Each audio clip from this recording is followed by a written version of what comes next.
مالک نے اس امت پر یہ فیضان فرمایا کہ اس کا قرآن بھی محفوظ ہے اور نبی پاک صلی اللہ علیہ وسلم کا فرمان بھی محفوظ ہے، آپ کی اداؤں کے ساتھ محفوظ ہے۔ میں ایک آپ کو مثال دیتا ہوں، اگر ہمارے نبی پاک صلی اللہ تعالی علیہ وسلم کے چلنے کا انداز کیا تھا، اگر ہمیں یہ معلوم نہ ہوتا تو کیا فرق تھا؟ کوئی جنت جہنم کا مسئلہ تو نہیں ہے نا، لیکن میں قربان جاؤں ان صحابہ پر اور ان کے شاگردوں پر، ان کے اگلے شاگردوں پر، یہاں تک کہ جنہوں نے میرے نبی کی چال بھی ہم تک پہنچائی۔ میں آپ کو ترجمہ بتا دوں، یمشی تکفیا ویقارب الخطا، آپ تھوڑا کندھے جھکا کے چلتے تھے اور پاؤں چھوٹے رکھتے تھے، کھلا پاؤں نہیں، ایسے نہیں، قریب، پاؤں چھوٹا، کندھے جھکے ہوئے، گردن آگے تھوڑی، اور چال میں تیزی، اتنی تیزی تھی کہ صحابہ کو ساتھ دوڑنا پڑتا تھا۔ آپ چونکہ آپ کے نیچے زمین سکڑتی تھی تو آپ ایسے چلتے تھے اور وہ پیچھے بھاگتے تھے۔ آپ کے دیکھنے کا ہمیں انداز معلوم نہ ہو تو کیا فرق ہے، لیکن میں قربان جاؤں جو کہہ رہے ہیں جل نظرہ الملاحظ، آپ یوں دیکھتے تھے، ایسے نہیں دیکھتے تھے حیا کی وجہ سے، بلکہ یوں دیکھتے۔ کبھی کبھی ایسے ہوتا تو پھر ایسی تجلیات اور آنکھوں سے نور نکلتا کہ سارے صحابہ یوں ہو جاتے۔ صرف 2 آدمی آپ کو دیکھ سکتے تھے، صرف 2، ایک ابو بکر اور ایک عمر، بس۔ یضحکان الیہ ویضحک الیہما، دونوں آپ کو دیکھ کے مسکراتے اور آپ ان کو دیکھ کے مسکراتے، باقی کوئی آپ کو آنکھوں میں آنکھیں ڈال کے دیکھ نہیں سکتا تھا، جب آپ کی نظر شرم و حیا ایسے تھی۔ کوئی آپ کو ادھر سے بلاتا، اب مفتی حامد صاحب مجھے کہیں مولوی صاحب تو میں اتنا ہی کروں گا، اس تو میرے کول بھی نہیں ہمت، مولانا ارشاد صاحب کہیں جناب مولانا صاحب، اتنی میری طاقت ہے۔ لیکن جب میرے نبی کو دائیں سے کوئی بلاتا تھا یا رسول اللہ، تو آپ یوں نہیں کرتے، آپ یوں کرتے تھے، پورا مڑتے تھے اس کی طرف، پورا سینہ سے سینہ ملاتے تھے۔ ادھر سے کسی نے کہا یا رسول اللہ، تو آپ یوں نہیں کرتے، آپ یوں کرتے تھے پورا۔ میں قربان جاؤں، اس موبائل نے کتنی بد اخلاقی پھیلائی ہے کہ ایک آدمی بات کر رہا، وہ موبائل دیکھ رہا، اور خاص طور پر والدین سے کہہ رہا ہوں، اب چھوٹا بچہ آئے اور اسے تم نے توجہ نہ دی، یہ گھروں میں 99.9% بلکہ 100% ہو رہا ہے، فون پہ لگے ہوئے، چھوٹا معصوم بچہ ماں سے بات کر، وہ فون پہ لگے ہوئے، ہاں ہاں بول کیا نا، سن دی پئیاں بھوک نہیں۔ آپ نے ذبح کر دیا۔ عربی کا لفظ ہے توجہ فرمائیں، یہ لفظ عربی کا توجہ فرمائیں کا مطلب ہے، یہ توجہ کی تا ہٹاؤ تو نیچے سے وجہ نکلتا ہے، وجہ چہرے کو کہتے ہیں۔ توجہ فرمائیں کا مطلب ہے بوتھا شریف میرے حل کر، میری طرف چہرہ کر کے بات کر۔ میرے نبی جب کسی سے بات کرتے تھے، سینہ بھی اس کو دیتے تھے، چہرہ بھی اس کو دیتے تھے۔ جب آپ غمگین ہوتے تھے کیا کرتے تھے؟ اب داڑھی پکڑ کے یوں بیٹھ جاتے تھے، یہاں ٹیک، اس کو نیچے اور یوں پکڑو، تھوڑی دیر کے بعد سر پہ ہاتھ پھیرتے اور پھر یوں فرماتے۔ یہ میرے نبی کے غم کی نشانی تھی، آپ کسی دکھ میں ہیں، کسی غم میں ہیں۔ سبحان اللہ، جب آپ کسی کو بلاتے تھے تو ایسے نہیں کرتے تھے، ایسے کرتے تھے، پورے ہاتھ کے اشارے سے، ایسے انگلی اٹھانا عیب ہے، یوں کرتے تھے ایسے۔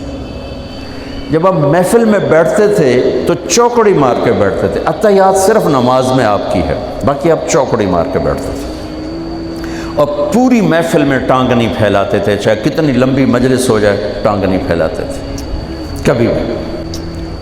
عزت دیتے تھے، سامعین جالسین کو احترام دیتے تھے، عزت دیتے تھے، اور دوران گفتگو آپ یوں کرتے رہتے تھے، یوں۔ یہ آپ کی بے ساختہ حرکت تھی، یہ ہتھیلی، یہ انگوٹھا، یہ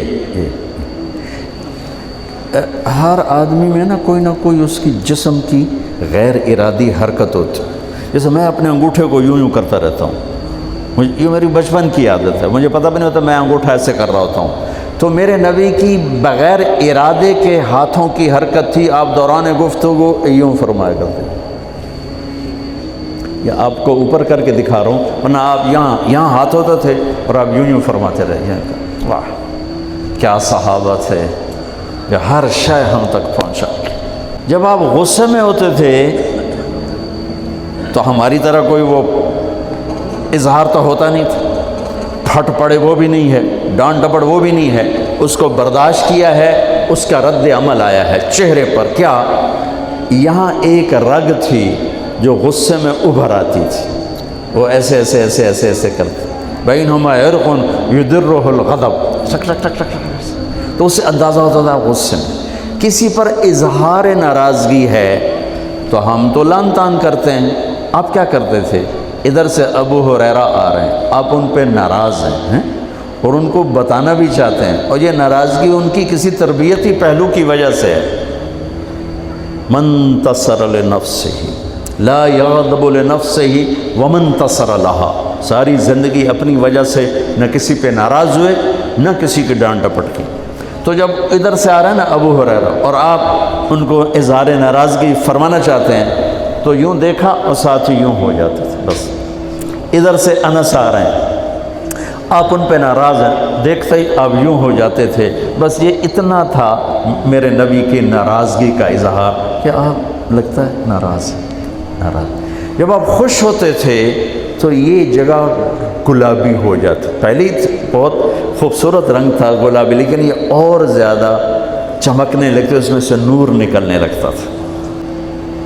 اتنی چھوٹی چھوٹی بات، میرے نبی کی کوئی بات چھوٹی نہیں ہے، لیکن جیسے فرض اور ہے، فرض کفایہ اور ہے، واجب اور ہے، سنت موقدہ سنت، یہ ساری ایسے ہی. میرے نبی کا ہر عمل عظیم الشان ہے کہ ہر عمل جنت میں لے جانے کا اور اللہ کی رضا کا ذریعہ ہے. تو چھوٹا تو کوئی نہیں، آپس میں تقابل کے. یعنی میں وہ چیزیں آپ کو بتا رہا ہوں جن کا جنت اور جہنم سے تعلق نہیں، عشق سے تعلق، محبت سے تعلق. ہماری جماعت گئی حافظ آباد، وہاں میں وکلا میں بیان کر رہا تھا. علاقے کے بہت بڑے ذمہ دار آئے ہوئے تھے. کسی کام تو انہوں نے دیکھا تو ساری عدالتیں خالی. تو ان کا کیا ہوا کہ یہ تبلیغ والوں کا عالم آیا ہوا ہے، اس میں سارے چلے گئے. تو اس نے وہ پہلے تو بیٹھا رہا، پھر وہ جو جج کا ریڈر تھا انہوں نے کہا چودھری صاحب ایتھے ویلے بیٹھے ہو اور جا کے گل سن لو. وہ ذرا تبلیغ کو اچھا نہیں سمجھتے تھے، ان کا چلو ویلا بیٹھا سن لو. میں اس وقت اللہ کے نبی کے جانور بتا رہا تھا کہ میرے نبی کی 9 بکریاں تھیں، ان کے نام عجوہ، سقیہ، برکہ، ورثہ، زمزم، اطلال، اطراف، غیثہ، قمرہ. 9 بکریاں، 10واں بکرا یم، اور اس میں قمرہ آپ کی زندگی میں مر گئی. یہ احسان عظیم ہے ان ہستیوں کا جو واقعی اس قابل تھے کہ اللہ نے کہا رضی اللہ عنہ، جاؤ میں راضی ہو گیا، جو مرضی کرو میں راضی ہو گیا. سبحان اللہ، واہ. اور آپ کے اونٹ تھے 2 عسکر اور ثعلب، اور آپ کے خچر تھے عفیر اور دلدر اور فضہ، اور آپ کے پاس گدھے تھے 2 عفیر اور یعفور، اور آپ کی اونٹنیاں تھیں عذبہ، جدعہ، شہبہ، قصوہ، اور آپ کے گھوڑے تھے لزاز، تراز، لحیف، سجل، سکب، صبحہ، ورد، یعصوب، یعبوب. یہ آپ کے گھوڑوں کے نام. ایک گھوڑے کا نام تھا ورد. کیوں تھا؟ جیسے گلاب کا پھول نمایاں نظر آتا ہے، وہ گھوڑا ایسا حسین تھا کہ گھوڑوں میں نمایاں نظر آتا تھا. صبحہ ایک گھوڑے کا نام تھا. صبحہ تیرنے کو کہتے ہیں، ان لک فی النہار صبحا طویلا. اس گھوڑے کا نام صبح کیوں تھا؟ جب وہ دوڑتا تھا تو لگتا تھا جیسے پانی تیرتا جا رہا. خیر میں پھر لمبا چلا گیا. وہ جو تھے نا چودھری صاحب، وہ بیان سن رہے تھے. وہ گئے واپس گاؤں تو اپنے امام کو بلایا، کہا مولانا صاحب ایک مسئلہ دسو کہ اپنے نبی دی بکریاں دا نام کی ہے. وہ آکھن لگا یہ بھی کوئی مسئلہ ہے؟ اگے ہے تو بھاویں نہیں، میں تو اج دس ساڈے نبی دی بکریاں دا نام کی؟ اس نے کہا مسئلہ ہی کوئی نہیں تو میں دساں کی؟ اس نے کہا تو اج تک مینوں پٹی پڑھائی ہے کہ اے نبی نو نہیں مندے تے اے نبی دے گستاخ ہیں، میں ہنے انہاں دے مولوی دی تقریر سنی ہے، وہ تو نبی دی بکریاں نو مندے تو انا نبی نو نہیں مندے، ہن تو جماعتاں نو روکیا میں تینوں کھلے پھرے سا۔ پھر وہ ہماری جماعت پوری کو لے گیا اپنے گاؤں نے، 15-20 ہزار آدمی اکٹھا کیا، میرا بیان کروایا ہوا، کھانا ہوا۔